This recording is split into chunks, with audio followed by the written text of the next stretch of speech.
आपको ये बताते हैं कि ये हत्या खुलेआम हुई और ये हत्या अच्छा संकेत नहीं है।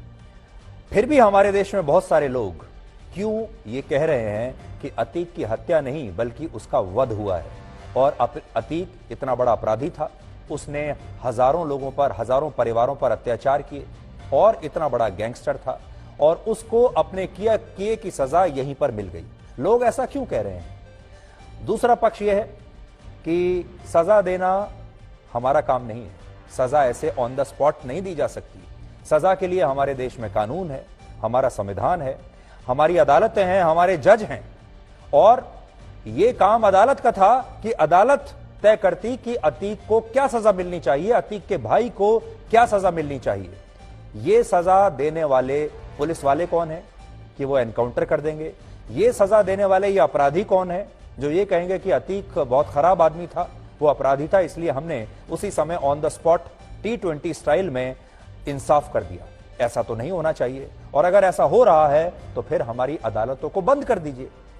अगर अदालतों में इंसाफ होना ही नहीं है तो फिर अदालतों की आवश्यकता क्या है? लेकिन आज इस पूरे मामले की जड़ में अगर आप जाएंगे तो जड़ में क्या है? जड़ में यह है कि इस तरह के अपराधियों को अदालत से कभी भी कोई कड़ी सजा नहीं मिलती, और अगर मिलती भी है तो उसमें वर्षों नहीं, कई दशक लग जाते हैं। 20 साल, 30 साल, 40 साल लग जाते हैं। अतीक अहमद के मामले में भी यही हुआ। अतीक अहमद लगातार बड़ा आदमी बनता चला गया, बड़ा खतरनाक होता चला गया, पैसा कमाता चला गया, विधायक बना, विधायक के बाद सांसद बना, और उसे हाथ लगाने की हिम्मत किसी की नहीं थी। तमाम बड़े नेता उसके दोस्त हो गए, सरकारें उसकी दोस्त बन गई। फिर उसे कौन पूछेगा और उसे कौन जेल में बंद करेगा? हमारे देश के लोगों को हमारी न्यायिक व्यवस्था से निराशा क्यों होती है?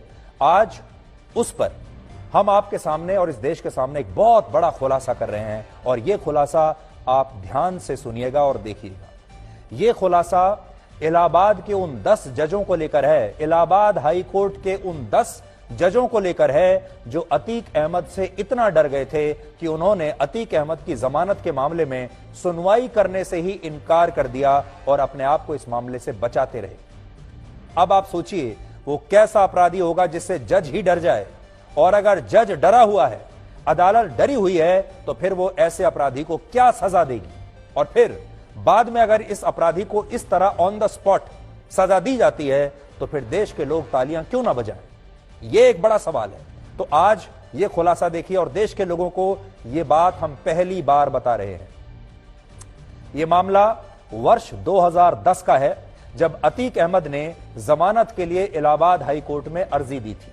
लेकिन इसके बाद एक एक करके हाई कोर्ट के 1, 2, 3 या 4 नहीं, हाई कोर्ट के पूरे 10 जजों ने उसकी जमानत पर सुनवाई करने से इनकार कर दिया, क्योंकि इन जजों को डर था कि अगर उन्होंने अतीक अहमद की जमानत की अर्जी को खारिज कर दिया और उसे बेल नहीं दी तो अतीक अहमद उन्हें जिंदा नहीं छोड़ेगा, अतीक अहमद उनकी हत्या कर देगा। इसलिए ये 10 जज अतीक अहमद की जमानत की अर्जी पर सुनवाई ही नहीं करना चाहते थे, क्योंकि ये जानते थे कि अगर इन्होंने जमानत नहीं दी, सुनवाई करके अगर जमानत नहीं दी तो फिर इनकी खैर नहीं। और कैसे ये डर गए। इनमें जिस जज ने सबसे पहले इस मामले में खुद को सुनवाई से अलग किया, उनका नाम था रिटायर्ड जस्टिस अरविंद कुमार त्रिपाठी। उन्होंने 27 जनवरी 2010 को इस मामले में सुनवाई करने के लिए एक दूसरे जज को नॉमिनेट कर दिया था। लेकिन इसके बाद यह सिलसिला रुका नहीं। जनवरी 2010 से फरवरी 2012 तक इलाहाबाद हाई कोर्ट के जज एक दूसरे पर यह मामला टालते रहे, एक दूसरे पर डालते रहे, और उन्होंने अतीक अहमद के डर से उसकी जमानत अर्जी पर सुनवाई ही नहीं की। और जिस 11वें जज ने सुनवाई की, उन्होंने अतीक अहमद को जमानत दे दी। यानी हो सकता है कि उन पर भी बहुत जबरदस्त दबाव रहा हो और उन जज साहब ने भी फिर यह सोचा हो कि जमानत नामंजूर नहीं करनी है। अगर नामंजूर की तो मेरा हश्र भी वैसा ही होगा जैसे बाकी लोगों का हो रहा है, तो भलाई इसमें है कि जमानत दे दो। और आज मैं अपने हाथ में वो सारे दस्तावेज लेकर आया हूं जिसमें इस पूरे घटनाक्रम का जिक्र किया गया है, और आज मैं आपको पढ़कर बताऊंगा। आपकी स्क्रीन पर भी है। सबसे पहले आप देखिए, पहले जज Devendra Pratap, justice Devendra Pratap, This court leaves it open to the applicant to approach the Honorable Chief Justice, who is in his wisdom may nominate any other honorable judge who is sitting singly and may be able to take up this case before the next working Friday. ये तो आखिरी है, ये मैं आपको बाद में पढ़कर बताता हूं. ये आखिरी जज जो थे जिन्होंने बाद में जमानत दी, ये वो है. ये कहानी कहां से शुरू होती है देखिए. 27/1/2010 present bail application is nominated to Honorable B.N. Shukla, Justice B.N. Shukla. ये Honorable अरविंद कुमार त्रिपाठी जो जस्टिस हैं, उन्होंने दी B.N. शुक्ला को. अब देखिए, उसके बाद B.N. शुक्ला जी कहते हैं द मैटर इज रिलीज्ड ले before honourable chief justice for nominating another bench. यानी जस्टिस शुक्ला कहते हैं कि मैंने ये मामला छोड़ दिया, चीफ जस्टिस से कहिए कि वो दूसरे बेंच के पास इसे भेज दें. अब जो चीफ जस्टिस हैं वो दूसरे बेंच के पास भेजते हैं और वो कहते हैं list this case before any other bench after nomination bye honourable acting chief justice if possible in the next cause list. ये हैं जस्टिस सुनील कुमार तिवारी, इन्होंने भी हाथ झाड़ लिया. उसके बाद देखिए,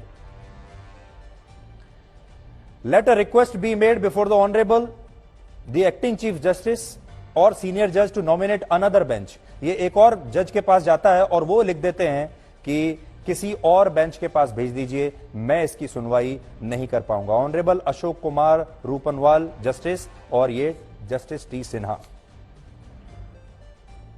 फिर honourable S.C. Agrawal justice as prayed list this case along with connected matters on 3/9/2010 showing the name of Shri Satish Trivedi advocate as counsel of the applicant. ये भी आगे अपना पल्ला झाड़ लेते हैं.